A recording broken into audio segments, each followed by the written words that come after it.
One minute to better life. Ibadah yang benar adalah hidupkan Tuhan dalam roh kita dan lakukan firman Tuhan kapanpun, dimanapun, selama 24 jam dan sepanjang hidup di dunia ini maupun di akhirat nanti. Oke?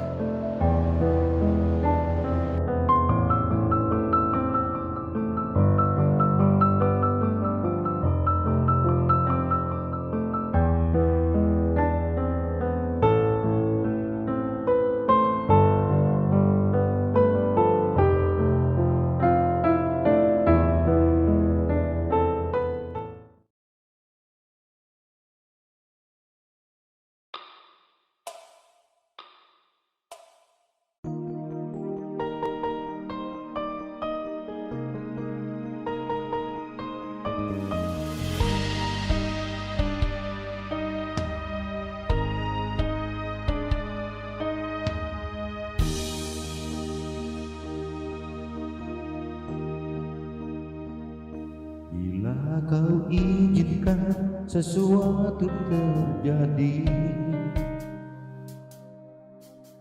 ku percaya semua untuk kebaikanku. Bila nanti telah tiba waktumu, ku percaya kuasamu memulihkan hidupku. Waktu Tuhan pasti yang terbaik, walau kadang tak mudah dimengerti. Lewati cobaan, ku tetap percaya waktu Tuhan pasti yang terbaik.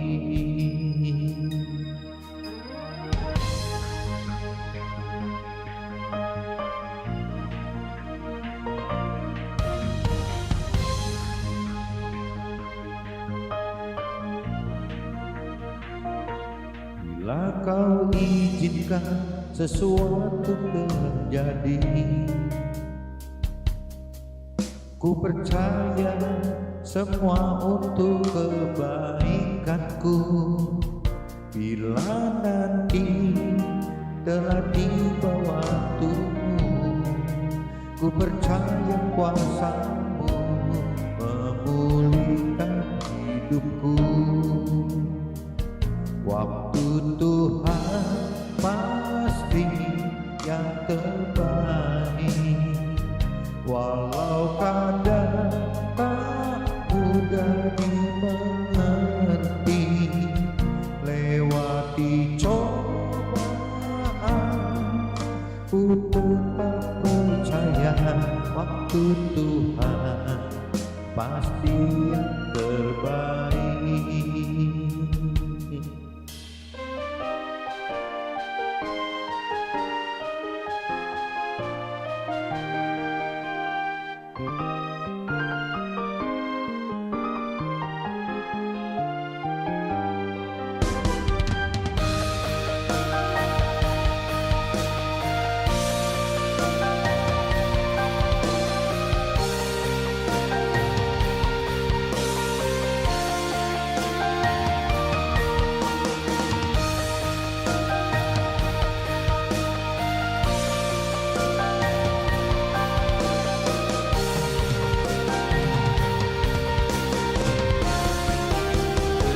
Waktu Tuhan pasti yang terbaik, walau kadang tak mudah dimengerti.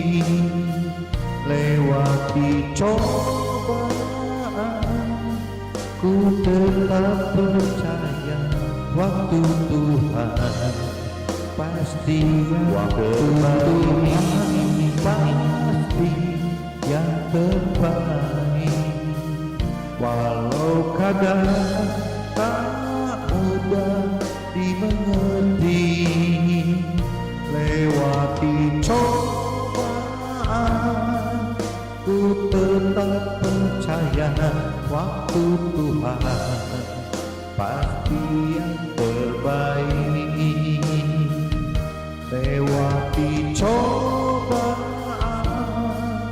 ku tetap percaya waktu Tuhan pasti yang terbaik.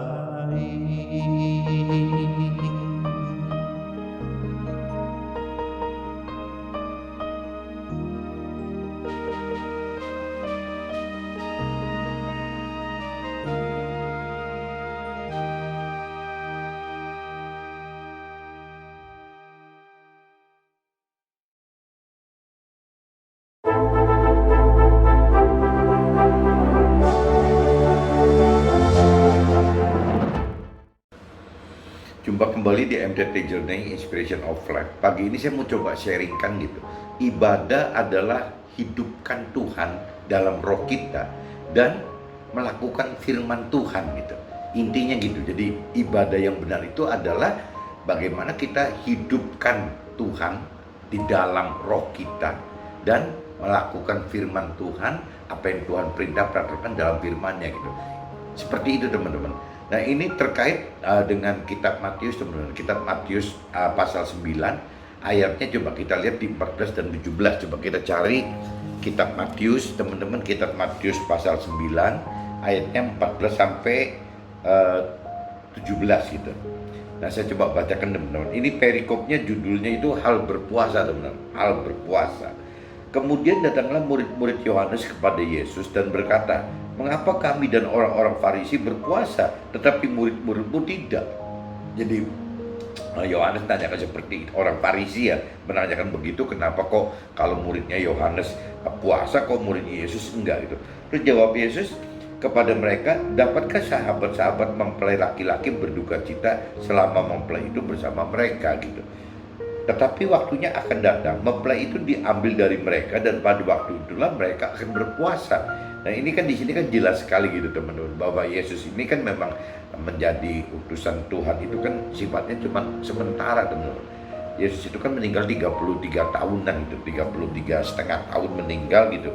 Jadi memang ya waktunya nggak lama teman-teman. Jadi maksudnya ayat di sini, tetapi waktunya akan datang mempelai itu diambil dari mereka dan pada waktu itulah mereka akan berpuasa gitu. Jadi selama si murid-murid itu berjalan dengan Yesus ya istilahnya mendapatkan hak prerogatif gitu, hak prerogatif dari Tuhan melalui Yesus gitu, bahwa tidak perlu melakukan apa yang bicara teori-teori firman yang ditulis gitu atau yang ada gitu, yang ada.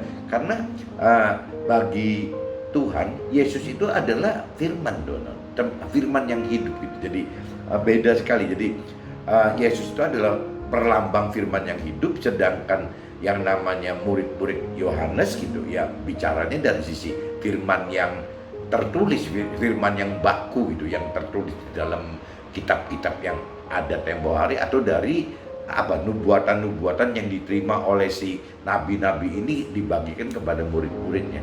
Jadi beda sekali teman-teman apabila kita bicara firman yang diucapkan oleh Yesus gitu adalah firman yang hidup ya, karena Yesus adalah firman yang hidup bagi Tuhan gitu. Tapi kalau Yohanes kan enggak, cuman perantara bagaimana memberitakan kebenaran firman Tuhan secara baku gitu, secara tertulis, secara nubuatan gitu. Beda dengan Yesus yang punya hak prerogatif ya dari Tuhan. Memang Yesus bisa lakukan itu sesuai dengan apa yang Tuhan mau gitu. Jadi bisa saja beda dengan firman-firman standar yang itu. Mungkin kalau saya pernah sharingkan di kitab Ayub teman-teman, ya itu mungkin yang disebut rahasia hikmat ya seperti itu gitu. Jadi Ayub juga dikasih rahasia hikmat, apalagi Yesus gitu. Yesus ya pasti punya rahasia hikmat, di mana rahasia hikmat itu tidak sama dengan ya firman-firman yang pada itu, firman plus lah istilahnya, dia punya privilege gitu. Nah ini Yesus kadang seperti itu, tetapi waktunya akan datang mempelai itu diambil dari mereka dan pada waktu itulah mereka akan berpuasa gitu. Jadi sama, setelah memang Yesus nggak ada ya murid-muridnya akan tetap biasa lagi seperti murid-muridnya Yohanes gitu, nggak berbeda. Tidak seorang pun menambalkan secarik kain yang belum susut pada baju yang tua gitu.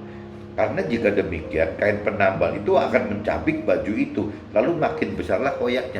Nah, ini maksudnya teman-teman, kalau teman perhatikan yang pernah nyoba nambal baju atau kain yang robek gitu, ya. Sedangkan kain yang robek itu sudah kain tua, teman-teman, sudah mengalami proses cuci, kena air, direndam air berapa kali, berapa ratus kali, berapa ribu kali, dijemur gitu. Jadi akhirnya si kain yang lama itu kan rapuh gitu. Nah, roh rapuhnya itu jadi gampang robek, teman-teman. Nah, maksudnya firman di sini, apabila kain yang tua ini ditambalnya dengan kain yang baru gitu, keluar dari pabrik, dari toko, nggak pernah kena rendaman air, nggak pernah kena sinar matahari gitu. Nah, kalau ini dipadukan kain yang lama gitu, yang robek tadi, ditambalkan dengan kain yang baru yang belum pernah mengalami proses apa-apa, ini nanti akhirnya kain yang tuanya makin robek, teman-teman, karena kekuatan antara yang lama dan yang baru ini nggak imbang gitu. Jadi antara mengembang dan menyusutnya kain yang lama dan yang baru itu nggak imbang. Maksud firmannya seperti itu, teman. Jadi diibaratkan seperti kain lama gitu yang sudah robek, yang sudah lapuk, jangan ditambal dengan kain yang baru yang belum pernah kena rendaman, belum pernah kena sinar matahari gitu. Jadi daya susut ngembangnya masih besar sekali, tidak imbang dengan kain yang sudah lama itu, kain yang lapuk itu gitu. Itu Tuhan umpamakan, Yesus umpamakan seperti itu gitu. Jadi jangan sampai menambalkan kain seperti itu. Dan begitu pula anggur yang baru tidak diisikan ke dalam kantong kulit yang tua, karena jika demikian kantong itu akan koyak sehingga anggur itu terbuang dan kantong itu pun hancur.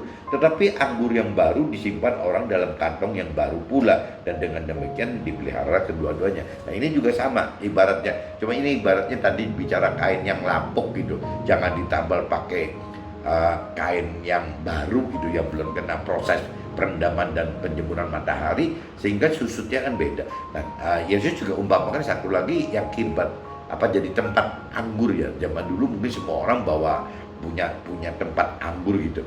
Nah, tempat anggur ini biasanya berupa dari kulit binatang, dari kulit sapi, mungkin dari kulit domba gitu, seperti itu. Nah, Tuhan Yesus ingatkan apabila menyimpan anggur ini di kirbat itu, di wadah itu gitu.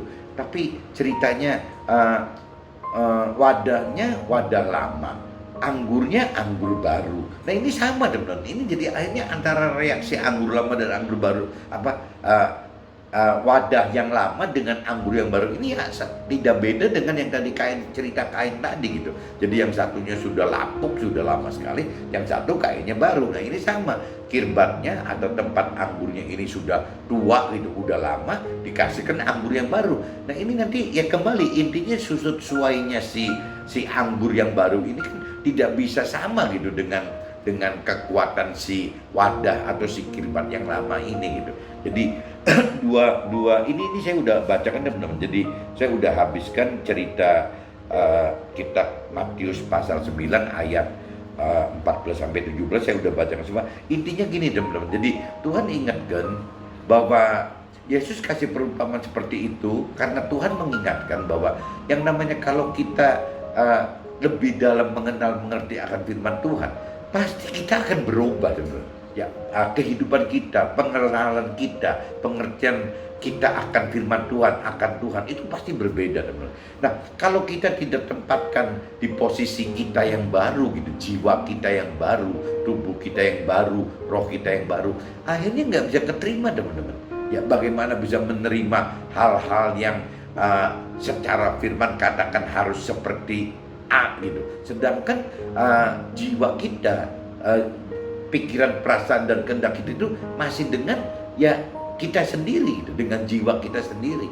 Sedangkan firman itu kan bicara jiwanya Tuhan itu, pikiran dan perasaan serta kehendak Tuhan. Jadi waktu pikiran, perasaan, kehendak Tuhan ini ditaruhkan, ini anggaplah baru gitu ya, ini ditaruhkan ke dalam wadah yang lama, jiwa kita yang lama, ini jadi nggak ketemu, teman-teman.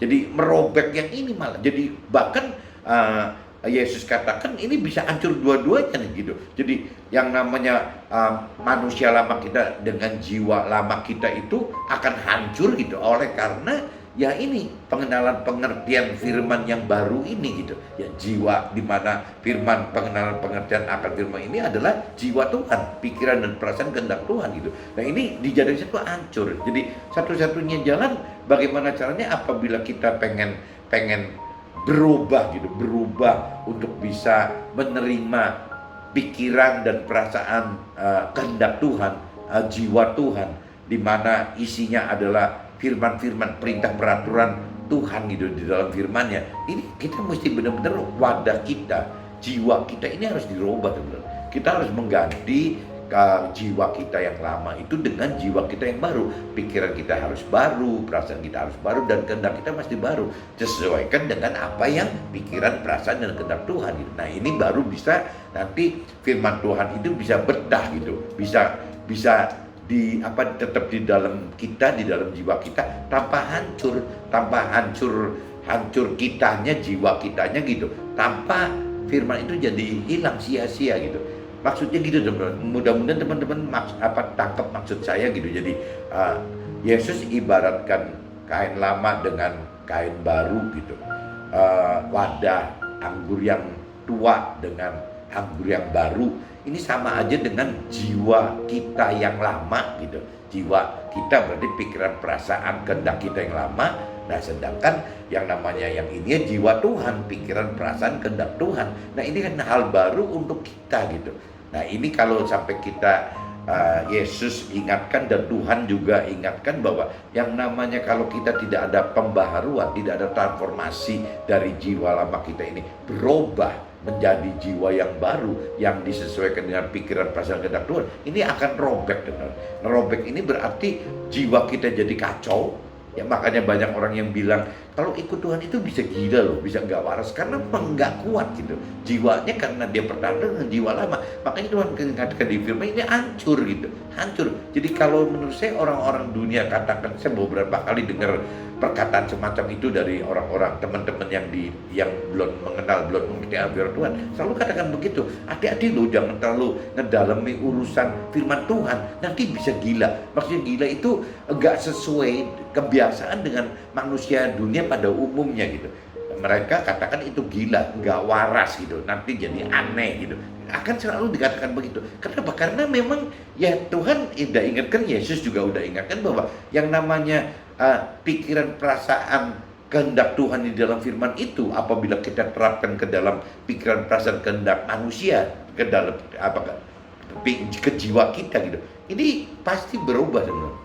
Ini pasti tidak sama dengan jiwa manusia pada umumnya gitu.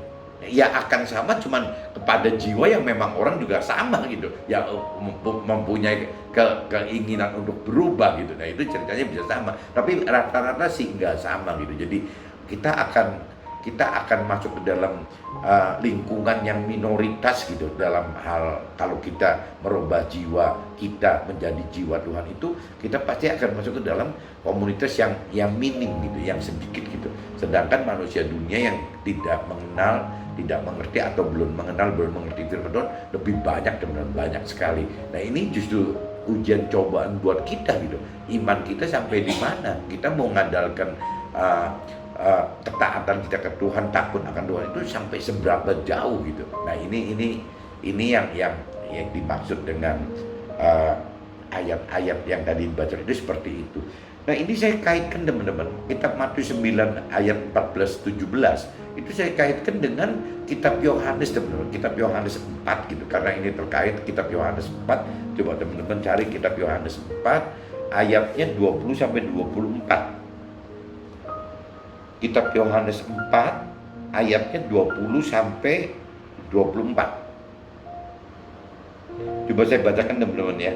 Nenek moyang kami menyembah di atas gunung ini, tetapi kamu katakan bahwa Yerusalem adalah tempat orang menyembah gitu. Kata Yesus kepadanya, percayalah kepadaku hai perempuan, saatnya akan tiba bahwa kamu akan menyembah Bapa bukan di gunung ini dan bukan juga di Yerusalem gitu. Kamu menyembah apa yang tidak kamu kenal. Ini ceritanya teman-teman, kalau di ayat 20 dan 21 teman-teman, ini ceritanya waktu itu gitu, yang namanya Kalau di sini kan dikatakannya perempuan, hai perempuan. Jadi berarti kan yang nanya ke Yesus kan perempuan gitu, orang wanita, seorang perempuan itu nanya seperti itu. Karena waktu itu si perempuan ini seolah tidak bisa dapat beribadah di Yerusalem gitu, seperti orang-orang yang Yahudi biasa menyembah Tuhan gitu.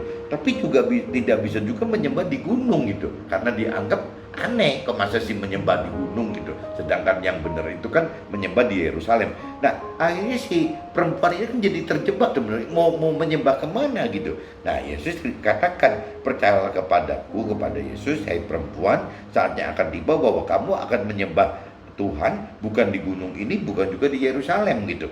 Nah jadi Yesus katakan seperti itu. Nanti satu saat ya kita akan mengerti bahwa menyembah Tuhan yang benar itu bukan di mana-mana, teman-teman. Bukan di tempat gitu, di tempat manapun juga.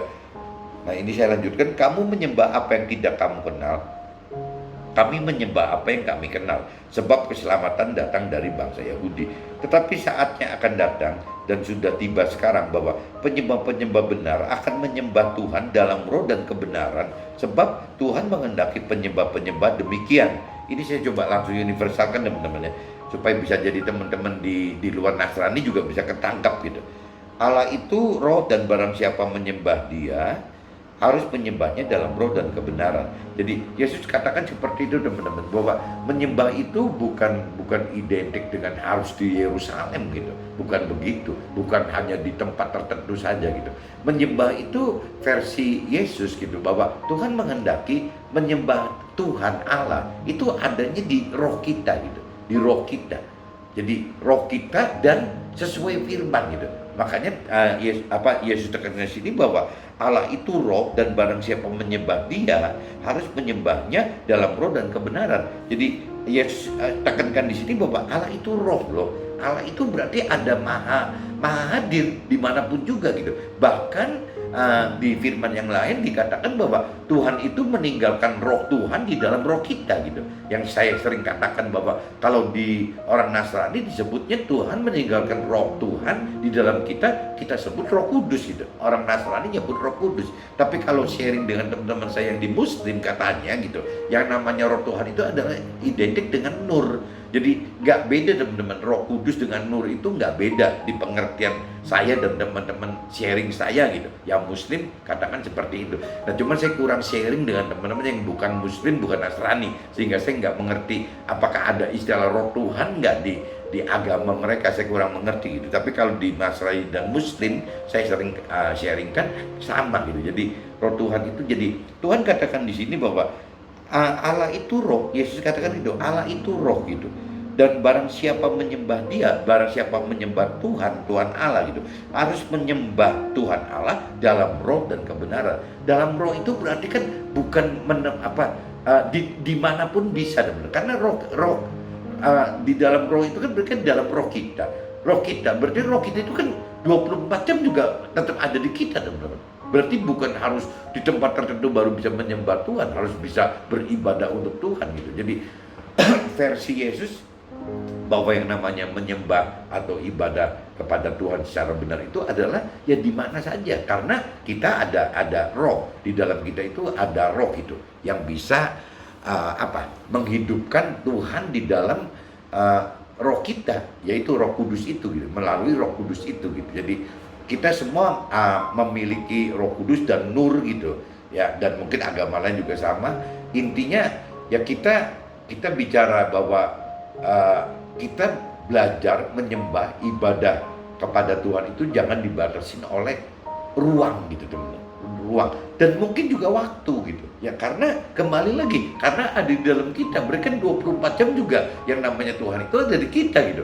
Nah kalau sampai kondisi seperti itu lebih berat teman-teman. Kenapa? Karena kita harus beribadah setiap hari akhirnya teman-teman, setiap saat. Selama 24 jam ya kita beribadah. Berarti ibadah itu bukan hanya mendatangi tempat ibadah saja, tapi hidup kita adalah ibadah kita gitu.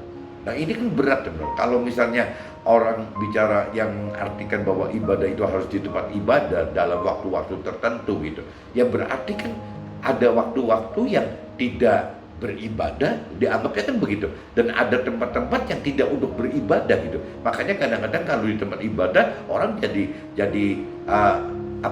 berubah gitu, berubah untuk seperti yang Tuhan ingin. Tapi begitu sudah tidak di tempat beribadah, nah konyol lagi kan, karakternya udah kacau lagi gitu. Begitupun soal waktunya, waktu kita berdoa, menyembah di tempat ibadah atau berdoa di tempat yang khusus gitu, di rumah kita atau di tempat khusus, kita jadi benar-benar berubah. Tapi begitu tidak berdoa, berubah lagi, kembali ke karakter lama lagi gitu. Nah ini kan yang bikin kacau teman-teman. Sedangkan Tuhan inginkan bahwa berdoa itu, ibadah itu, menyembah Tuhan itu adalah ya dalam roh dan kebenaran. Berarti dikunci oleh Tuhan bahwa menyembah, beribadah ke Tuhan itu adalah di dalam kita sendiri, di dalam tubuh kita, di dalam jiwa kita, di dalam roh kita. Kenapa? Karena di dalam tubuh dan jiwa kita ada roh kita gitu. Nah roh kita ini adalah tempatnya roh Tuhan yang kita sebut Roh Kudus atau Nur itu. Nah ini yang Tuhan tekankan, bahwa Yesus tekankan bahwa ya kita kalau ibadah mau benar, menyembah Tuhan yang benar itu ya begitu gitu. Ya dimanapun juga kita bisa menyembah karena ada di dalam kita Tuhannya gitu. Satu. Kedua, kapanpun juga 24 jam kan ada di dalam kita. Nah ini yang firman ini katakan maksudnya seperti itu teman-teman. Jadi apa ya? Allah itu roh, dan barang siapa menyembah Dia harus menyembahnya dalam roh dan kebenaran. Nah, pengertian semacam ini teman-teman, apabila kita tidak menjadi manusia yang baru, dalam arti kata mengenal, mengerti yang baru gitu tentang firman Tuhan itu susah teman-teman. Bagaimana diterima masa sih kita menyembah Tuhan atau kita beribadah 24 jam sehari? Apa iya kita beribadah atau menyembah Tuhan itu dimanapun juga sama gitu? Nah ini pengertian ini maksudnya teman-teman, apabila kita tidak dengan wadah jiwa kita yang baru, ya ini sulit diterima teman-teman, karena dianggapnya aneh gitu. Nah ini coba nanti sebentar saya masuk ke sharing teman-teman. Saya udah bacakan kitab Matius pasal 9 ayat 14 dan 17. Saya juga sudah bacakan kitab Yohanes 4 teman-teman, ayat 20 sampai 24, di mana Matius 14-17 itu bicara wadah yang baru. Dalam arti kata saya cuma katakan bahwa ya kitanya mesti baru, jiwa kita mesti baru gitu. Pikiran, perasaan, dan kehendak kita mesti baru gitu, sesuai dengan pikiran, perasaan, dan kehendak Tuhan itu. Itu cerita intinya kitab Matius 9 ayat 14-17. Dan kalau untuk di Yohanes 4:20-24 ini contoh gitu. Contoh bagaimana kita berubah pola pikir bahwa beribadah, contohnya beribadah atau menyembah Tuhan itu biasanya pengertian jiwa kita yang lama adalah tempat ibadah atau waktu-waktu tertentu saja. Nah, tidak di tempat ibadah, tidak di waktu-waktu tertentu, karakter buruk kita jadi balik lagi teman-teman. Nah, Tuhan tidak mau begitu, Yesus tidak mau begitu, firman Tuhan juga tidak mau begitu. Nah, firman Tuhan katakan bahwa ya kalau kita bicara ibadah atau menyembah Tuhan itu ya harus 24 jam gitu. Harus dimanapun juga. Kenapa? Karena Tuhannya, Roh Kudusnya atau Nurnya sudah ada di dalam kita. Jadi kita nggak bisa alasan bahwa kalau waktu kita di tempat ibadah atau waktu ibadah kita jadi hidupnya berusaha untuk benar seperti yang Tuhan perintahkan dalam firman-Nya. Tapi kalau sudah bukan di tempat ibadah atau bukan waktu ibadah, apa kita nanti kembali lagi ke karakter lama kita yang buruk gitu. Nah ini kan yang Tuhan ingatkan, maksudnya ya nggak mau seperti itu teman-teman, nggak mau sampai terjadi seperti itu gitu. Nah ini saya coba sharingkan teman-teman dari kitab Matius 9 ayat 14-17 dan Yohanes 4:20-24. Saya coba sharingkan. Kedalaman pengenalan dan pengertian akan firman butuh waktu berproses dan hadapi rintangan permasalahan sampai kita mampu mengerti apa maksud Tuhan itu. Nah ini teman-teman jangan aneh teman-teman untuk menggali kedalaman pengenalan dan pengertian akan firman Tuhan. Biasanya itu ya kita akan mengalami banyak sekali permasalahan teman-teman. Nah lewat permasalahan ini justru kita jadi mengenal dan mengerti lebih akan firman Tuhan gitu. Ya asal kita jangan berhenti tidak melakukan firman Tuhan karena kita anggap nggak mampu gitu. Jadi kembali ke kita lagi bahwa yang namanya rintangan permasalahan itu kita mesti bisa bagi teman-teman antara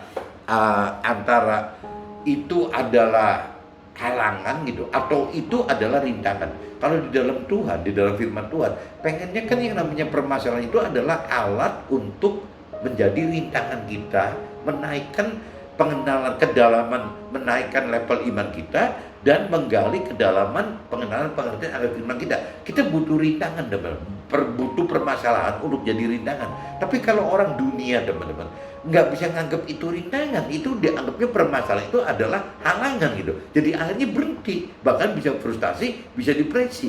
Kalau Tuhan tidak, teman-teman. Kenapa Tuhan ngomong saya katakan tidak? Karena Tuhan di firman yang lain katakan bahwa ya Tuhan tidak pernah akan mencobai manusia itu lebih dari kekuatan kita gitu. Jadi nggak mungkin ada permasalahan tidak bisa kita lewati, tidak mungkin.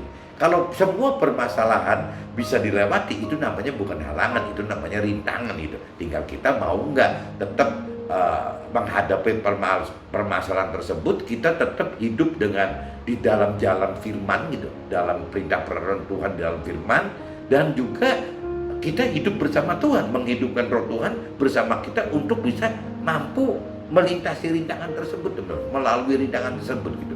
Tanpa ada jalan Tuhan, firman Tuhan, ini kita akan sesat, teman-teman. Kita tidak akan mengatasi permasalahan itu dengan benar gitu. Jadi ngawur, akhirnya solusinya bukan solusi firman, solusinya solusi kita sendiri. Jadi akhirnya tidak sesuai, tidak tepat seperti yang firman kehendaki, rancangan dan kehendaki gitu. Nah, begitupun juga soal kekuatannya. Kalau kekuatannya kita mengandalkan diri kita sendiri, kekuatan dari manusia kita sendiri, nggak mungkin kuat, teman-teman. Karena firman katakan ya itu, kalau kita mau kuat ya kita mesti hidupkan Roh Tuhan bersama kita menghadapi rintangan-rintangan tersebut gitu. Sehingga rintangan itu tetap rintangan, bukan jadi masalah rintangan itu berubah jadi halangan, tapi rintangan itu akan menjadi rintangan yang bisa kita lewati bersama Tuhan gitu. Jadi kita butuh dua, teman-teman. Bagaimana kita bicara harus tetap hidup di jalan firman Tuhan gitu, dan juga kita harus hidup bersama Tuhan dengan mengaktifkan Roh Tuhan yang ada dalam kita. Intinya itu, teman-teman. Nah, butuh jiwa kita yang baru yang harus alami perubahan ke arah yang Tuhan rancangkan dan kehendaki bagi kita. Tidak ada cara-cara lain selain bagaimana harus bertransformasi dari wadah jiwa kita yang lama dengan wadah jiwa kita yang baru, agar kita mampu menampung perubahan dari jiwa kita jadi jiwa Tuhan yang jadi jiwa kita kan berubah ya, teman. Jiwa kita, pikiran, perasaan, kehendak kita berubah menjadi jiwa Tuhan itu. Pikiran, perasaan, kehendak Tuhan yang tercantum dalam firman-firman-Nya itu gitu. Nah, ini kita akan mengalami transformasi ini, teman-teman. Kalau kita memang kita menghendaki, kita mau taat Tuhan, kita mau takut Tuhan, kita mau sayang Tuhan, kita mau mengasihi Tuhan, kita mau percaya Tuhan, ya kita memang harus berubah. Bagaimana kita berubah dari jiwa lama kita, wadah jiwa lama kita menjadi wadah jiwa baru kita, di mana wadah jiwa baru kita adalah ya wadah yang sesuai dengan pikiran, perasaan, dan kehendak Tuhan gitu. Ini bedanya di sini. Nah, ini kalau seandainya yang tadi saya katakan sebelumnya, apabila kita tidak bisa merubah kita gitu, jiwa kita nggak bisa dirubah, tubuh kita nggak bisa dirubah, roh kita nggak bisa dirubah. Ini untuk menampung apa yang Tuhan perintah peraturkan ini di dalam firman Tuhan, seperti yang saya tadi katakan, jiwa Tuhan, keinginan, pikiran, perasaan, kehendak Tuhan gitu, melalui firman-Nya, perintah peraturan dalam firman-Nya. Ini nggak mungkin gitu. Manusia lama kita, wadah jiwa kita yang lama itu nggak mungkin bisa nampung apa yang Tuhan inginkan gitu, nggak mungkin. Jadi memang mesti wadah jiwa kita yang lama harus dirubah menjadi wadah jiwa kita yang baru gitu. Salah satu contoh perbedaan wadah jiwa lama dan wadah jiwa baru kita, misalkan dalam hal beribadah. Nanti saya udah ceritakan di waktu ngebahas firman-Nya gitu. Seperti ini penekanan dalam draftnya aja gitu. Jadi misalkan dalam hal beribadah, dahulu kita anggap beribadah adalah waktu dan tempat serta tata krama yang sudah ada ketentuannya. Ya, jadi waktu kita belum mengenali Tuhan secara dalam, belum menggali kedalaman pengertian pengenalan akan firman Tuhan, ya kita anggap ya kita ngikutin peraturan aja gitu, peraturan manusia yang dibuat oleh manusia tentang ibadah itu kita ikutin. Nah biasanya gitu, kalau udah bicara aturan manusia berarti sudah ada waktu yang ditentukan, ada tempat yang ditentukan, ada tata krama yang ditentukan gitu. Jadi kita benar-benar cuman apa? Ya seperti mengikuti aturan-aturan pemerintah pada umumnya saja, aturan organisasi pada umumnya. Ya kan beda, Tuhan kan bukan organisasi gitu. Tuhan ini kan bukan pemerintahan itu. Tuhan itu kan Tuhan gitu. Tuhan itu ada di dalam kita. Nah, ini waktu awalnya kan begitu. Tetapi wadah jiwa baru kita alami pengertian ibadah adalah setiap waktu dimanapun serta terkait dalam seluruh aktiviti keseharian dan sepanjang hidup kita gitu. Jadi ibadah itu seperti itu teman-teman. Ibadah yang dalam arti wadah jiwa kita yang baru itu, ya ibadah itu seperti itu gitu. Ibadah itu setiap waktu dimanapun juga serta terkait dalam seluruh aktivitas keseharian hidup kita, bahkan di sepanjang hidup kita gitu. Yaitu ibadah kepada Tuhan, menyembah kepada Tuhan itu seperti itu teman. Jadi seperti yang firman tadi katakan, firman di Yohanes pasal 4 khususnya ayat 23 tegaskan bahwa ibadah yang Tuhan kehendaki adalah ibadah di dalam roh dan kebenaran gitu. Jadi kalau kita flashback ke kitab Yohanes 4 pasal 2 kitab Yohanes pasal 4 ayat 23 khususnya itu ayat 23 tegaskan bahwa ibadah yang Tuhan kehendaki adalah ibadah dalam roh dan kebenaran gitu. Itu yang Tuhan tekankan seperti itu, yang mana makna roh adalah selalu ada dalam roh kita gitu. Jadi rohnya itu ya di dalam roh itu, maksudnya roh di dalam roh dan kebenaran. Roh itu adalah ya tempatnya di kita gitu ya, bahwa ibadah itu ada di dalam roh kita gitu, yang tidak terpisah tempat serta waktu gitu. Yang namanya kalau roh kita kan ikut kita terus gitu teman-teman, berarti kan tidak bisa dipisahkan soal waktu gitu, tidak bisa dipisahkan soal tempat gitu, dimanapun juga dan kapanpun juga ya selalu bersama kita. Nah itu roh itu maksudnya gitu teman-teman. Jadi kita beribadah, menyembah Tuhan itu setiap waktu, dimanapun juga gitu ya, kapanpun juga, dimanapun juga. Itu yang disebut ibadah itu harus dalam roh, itu seperti itu. Dan kebenaran, kalau bicara makna tadi kan, kalau cerita makna roh adalah selalu ada dalam roh kita yang tidak terpisah tempat serta waktu. Dan makna kebenaran, jadi kalau cerita kebenaran pasti kan firman Tuhan teman-teman. Jadi makna kebenaran adalah mengenal dan mengerti serta lakukan apa yang telah firman perintah dan aturkan gitu. Jadi gitu teman-teman. Jadi yang ada dua, berarti kita beribadah dalam roh itu dalam arti kata kapanpun juga, setiap saat gitu, kapanpun juga, dan dimanapun juga, karena rohnya ada di dalam kita, roh Tuhan itu ada dalam roh kita gitu. Nah yang kedua tetap dan kebenaran itu berarti ya pasti nggak lari dari bagaimana kita melakukan hidup sesuai dengan perintah peraturan Tuhan gitu. Itu tidak lepas dari itu. Nah kalau kita udah kaitkan dari dua makna ini, ya kita hidup ya 24 jam dong. Ikut Tuhan itu beribadah ke Tuhan, menyembah Tuhan Allah itu ya 24 jam. Jiwa kita yang baru akan mengerti jika Tuhan itu adalah roh gitu. Yohanes 4:24 kan tadi kata gitu di kitab Yohanes pasal 4:24 itu bahwa Tuhan itu adalah roh gitu. Maka kita beribadah menyembah Tuhan tidak ada cara lain hanya dengan menyembah dalam roh kita yang ada dalam kita, dan selalu melakukan apa yang difirmankan Tuhan gitu, apa yang diperintahkan Tuhan untuk kita, yaitu ibadah yang benar seperti itu teman. Ibadah atau menyembah Tuhan yang benar itu seperti itu. Jadi dimanapun juga, kapanpun juga, dan pasti terkait dengan melakukan firman Tuhan sesuai dengan perintah dan peraturan Tuhan gitu. Intinya gitu. Nah untuk melakukan seperti ini memang nggak jauh-jauh teman-teman. Bagaimana kita butuh menggali gitu kedalaman pengenalan pengertian akan Tuhan, bagaimana kita meningkatkan level iman percaya kita kepada Tuhan. Dan tadi yang baru dibahas, wadah baru. Kita butuh wadah baru ya untuk merubah jiwa kita terutama dan tubuh roh kita gitu, nanti yang terkaitnya gitu. Nah, jiwa kita ini sebagai wadah baru gitu, wadah jiwa yang baru yang untuk siap menerima pikiran, perasaan dan kehendak Tuhan. Jadi wadah jiwa lama kita yang tadinya isinya pikiran, perasaan, kehendak kita itu harus disingkirkan, teman-teman, menjadi wadah yang baru, wadah jiwa yang baru yang isinya adalah pikiran, perasaan dan kehendak Tuhan. Intinya pagi ini saya coba sharingkan ini, teman-teman. Jadi judulnya kembali lagi, ibadah atau menyembah Allah adalah hidupkan Tuhan dalam roh kita dan melakukan firman-Nya gitu. Intinya gitu. Jadi kalau kita bicara menghidupkan Tuhan dalam roh kita, berarti yang tadi dikatakan tidak mengenal waktu, tidak mengenal tempat gitu. Jadi setiap saat, dan melakukan firman-Nya setiap saat juga gitu. Oke teman-teman, see you, bye-bye.